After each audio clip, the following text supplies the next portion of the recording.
Здравствуйте, смотрите в сегодняшнем выпуске. В Ашхабаде торжественно открылся культурный центр «Докмат-Шелар».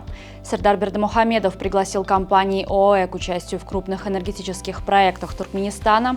Состоялось открытие Дней культуры Туркменистана в Республике Казахстан и другие новости.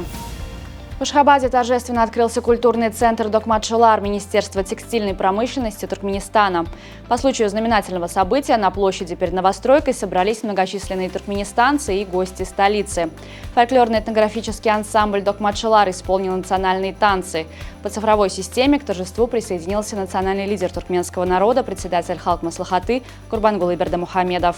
Президент Сардар Бердымухамедов принял министра экономики ОАЭ Абдуллу бин Тук Аль-Мари, прибывшего в Ашхабад для участия в бизнес-форуме «Туркменистан-ОАЭ».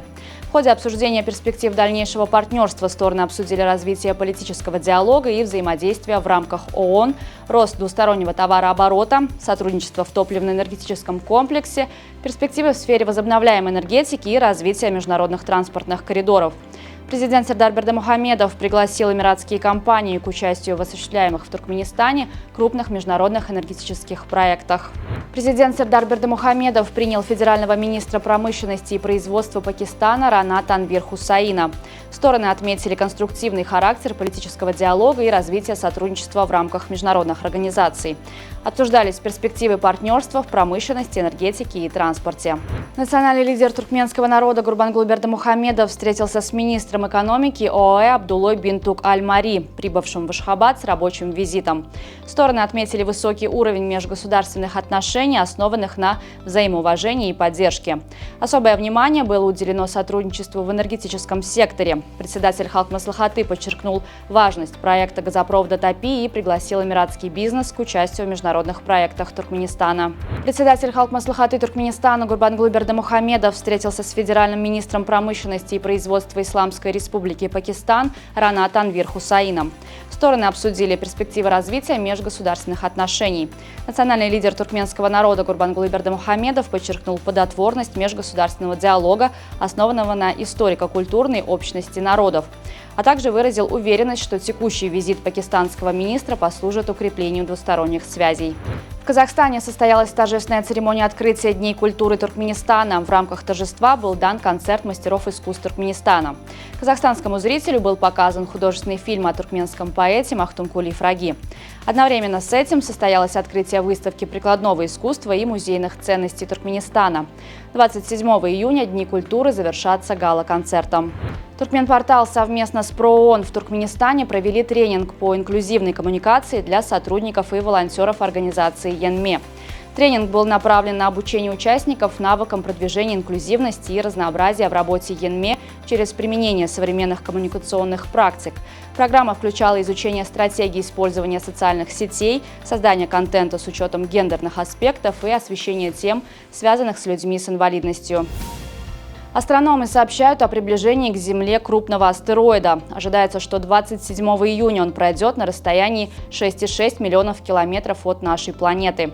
Это космическое тело считается одним из самых больших объектов, подлетевших к Земле за последние 125 лет.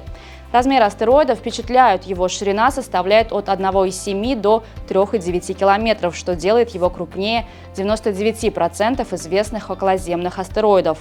А скорость движения составляет около 93 тысяч километров в час.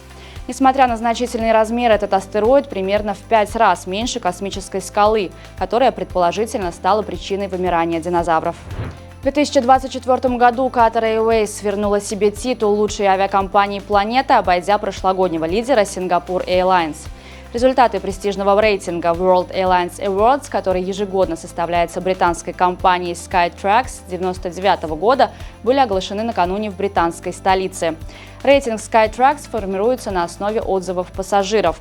В этом году свое мнение высказали более 21 миллиона путешественников из 100 стран.